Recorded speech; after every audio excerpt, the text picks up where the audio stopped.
ನಮ್ಮ ದೇವರು ಕರ್ತನಾದ ಯೇಸು ಕ್ರಿಸ್ತನ ನಾಮದಲ್ಲಿ ಅನುದಿನದ ಆಹಾರ ಪ್ರಿಯರಿಗೆ ಪ್ರೀತಿಯ ಶುಭಾಶಯಗಳು. 2025 ಸೆಪ್ಟೆಂಬರ್ ತಿಂಗಳ 11ನೇ ತಾರೀಕಿನ ಗುರುವಾರದ ವಾಕ್ಯವು, ಉರಿಯುತ್ತಿರುವ ಕುದುರೆಗಳು. ಈಗೋ, ಎಲೀಷನ ಸುತ್ತಲೂ ಬೆಟ್ಟವು ಬೆಂಕಿಯ ಕುದುರೆಗಳಿಂದಲೂ ರಥಗಳಿಂದಲೂ ತುಂಬಿತ್ತು. 2 ಅರಸುಗಳು 6:17 ತನ್ನ ಜನರನ್ನು ರಕ್ಷಿಸುವುದಾಗಲಿ ಅಥವಾ ಅವರ ಪರವಾಗಿ ಯುದ್ಧಗಳನ್ನು ಮಾಡುವುದಾಗಲಿ ಕರ್ತನ ಮಾರ್ಗಗಳು ಅದ್ಭುತ ಮತ್ತು ಗ್ರಹಿಸಲಾಗದವು. ಇಲ್ಲಿ ಕರ್ತನು ತನ್ನ ಸೇವಕನನ್ನು ರಕ್ಷಿಸಲು ಬೆಂಕಿಯ ಕುದುರೆಗಳು ಮತ್ತು ರಥಗಳನ್ನು ಕಳುಹಿಸುವುದನ್ನು ನಾವು ನೋಡುತ್ತೇವೆ. ಎಲೀಷನು ಸರಳ ವಿನಮ್ರ ಜೀವನವನ್ನು ನಡೆಸುತ್ತಿದ್ದನು. ಅವನ ಪಕ್ಕದಲ್ಲಿ ಒಬ್ಬ ಸೇವಕ ಮಾತ್ರ ಇದ್ದನು. ಆದರೂ ಸಿರಿಯಾದ ರಾಜನು ಈ ದೇವರ ಮನುಷ್ಯನ ಮೇಲೆ ದ್ವೇಷದಿಂದ ತುಂಬಿ ಅವನ ವಿರುದ್ಧ ಕುದುರೆಗಳು, ರಥಗಳು ಮತ್ತು ಬಲವಾದ ಸೈನ್ಯವನ್ನು ಕಳುಹಿಸಿದನು.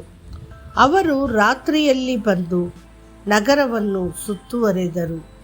2 ಅರಸುಗಳು 6:14 ಆದರೆ ಎಲೀಷನಿಗೋಸ್ಕರ ಸಿರಿಯಾದ ಸೈನ್ಯದ ವಿರುದ್ಧ ಹೋರಾಡಿದವರು ಯಾರು ಮತ್ತು ಅವನನ್ನು ಸಿರಿಯಾದ ಅರಸನ ಕೈಯಿಂದ ಬಿಡಿಸಿದವರು ಯಾರು? ಎಲೀಷನ ಸೇವಕನು ಸೈನ್ಯವನ್ನು ನೋಡಿದಾಗ, ಅಯ್ಯೋ ನನ್ನ ಒಡೆಯನೇ, ನಾವು ಏನು ಮಾಡಬೇಕು ಎಂದು ಕೂಗಿದನು. ಆದರೆ ಎಲೀಷನು ಉತ್ತರಿಸಿದನು, ಭಯಪಡಬೇಡ, ನಮ್ಮೊಂದಿಗಿರುವವರು ಅವರೊಂದಿಗಿರುವವರಿಗಿಂತಲೂ ಹೆಚ್ಚು. ಹೌದು, ಎಲೀಷನಿಗೆ ಆಧ್ಯಾತ್ಮಿಕ ಕಣ್ಣುಗಳಿದ್ದವು. ಕರ್ತನು ತನ್ನನ್ನು ರಕ್ಷಿಸಲು ಕಳುಹಿಸಿದ ಬೆಂಕಿಯ ಕುದುರೆಗಳು ಮತ್ತು ರಥಗಳನ್ನು ನೋಡಬಲ್ಲ ಕಣ್ಣುಗಳು. ಅದಕ್ಕಾಗಿಯೇ ಅವನ ಹೃದಯವು ಅಲುಗಾಡಲಿಲ್ಲ. ಅದೇ ರೀತಿ ಶಾದ್ರಾಕ್, ಮೇಷಾಕ್ ಮತ್ತು ಆಬೇದ್ನೆಗೋ ಅವರ ಕಥೆಯು ನಮಗೆ ತಿಳಿದಿದೆ. ಅವರು ರಾಜನ ಚಿನ್ನದ ಪ್ರತಿಮೆಗೆ ನಮಸ್ಕರಿಸಲು ನಿರಾಕರಿಸಿದ್ದರಿಂದ ಬೆಂಕಿಯ ಕುಲುಮೆಯು ಸಾಮಾನ್ಯಕ್ಕಿಂತಲೂ 7 ಪಟ್ಟು ಹೆಚ್ಚು ಬಿಸಿಯಾಯಿತು. ಅವರನ್ನು ತಕ್ಷಣವೇ ಸುಟ್ಟು ಬೂದಿ ಮಾಡುವಷ್ಟು ಬಿಸಿಯಾದ ಬೆಂಕಿ ವಾಸ್ತವವಾಗಿ ಅವರನ್ನು ಕುಲುಮೆಗೆ ಎಸೆದ ಪುರುಷರನ್ನು ಜ್ವಾಲೆಗಳು ಸುಟ್ಟು ಹಾಕಿದವು. ಆದರೆ ಶಾದ್ರಕ್, ಮೇಷಾಕ್ ಮತ್ತು ಆಬೇದ್ನೆಗೋ ಬಗ್ಗೆ ಏನು? ಅವರ ದೇಹಗಳ ಮೇಲೆ ಬೆಂಕಿಗೆ ಯಾವುದೇ ಶಕ್ತಿ ಇರಲಿಲ್ಲ. ಅವರ ತಲೆಯ ಕೂದಲು ಸುಟ್ಟು ಹೋಗಲಿಲ್ಲ ಅಥವಾ ಅವರ ಬಟ್ಟೆಗಳು ಹಾನಿಗೊಳಗಾಗಲಿಲ್ಲ ಮತ್ತು ಬೆಂಕಿಯ ವಾಸನೆ ಅವರ ಮೇಲೆ ಇರಲಿಲ್ಲ. ದಾನಿಯೇಲ 3:27 ಪವಿತ್ರಾತ್ಮನ ಬೆಂಕಿಯು ಈಗಾಗಲೇ ಅವರೊಳಗೆ ಉರಿಯುತ್ತಿದ್ದರಿಂದ ಅವರು ಬೆಂಕಿಯಿಂದ ಹಾನಿಗೊಳಗಾಗಲಿಲ್ಲ. ಈ ಸ್ವರ್ಗೀಯ ಬೆಂಕಿ ಐಹಿಕ ಜ್ವಾಲೆಗಳಿಗಿಂತಲೂ ಬಹಳ ದೊಡ್ಡದಾಗಿತ್ತು.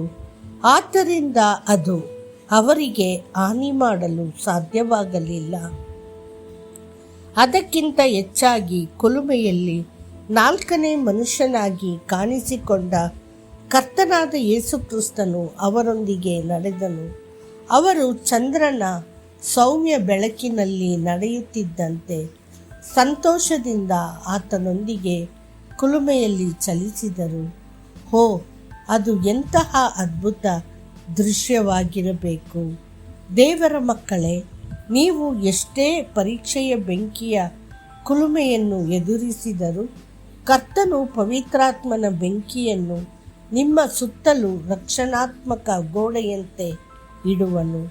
ಮತ್ತಷ್ಟು ಹೆಚ್ಚಿನ ಧ್ಯಾನಕ್ಕಾಗಿ ವಚನ. ಕರ್ತನ ದೂತನು ಪೊದೆಯ ಮಧ್ಯದಿಂದ ಬೆಂಕಿಯ ಜ್ವಾಲೆಯಲ್ಲಿ ಅವನಿಗೆ ಕಾಣಿಸಿಕೊಂಡನು. ಅವನು ನೋಡಿದಾಗ, ಇಗೋ, ಪೊದೆ ಬೆಂಕಿಯಿಂದ ಉರಿಯುತ್ತಿತ್ತು, ಆದರೆ ಪೊದೆ ಸುಟ್ಟು ಹೋಗಲಿಲ್ಲ. ವಿಮೋಚನ ಕಾಂಡ 3:2. ಕರ್ತನು ನಿಮ್ಮನ್ನು ಪೂಜಿಸಲಿ. ಆಮೇನ್.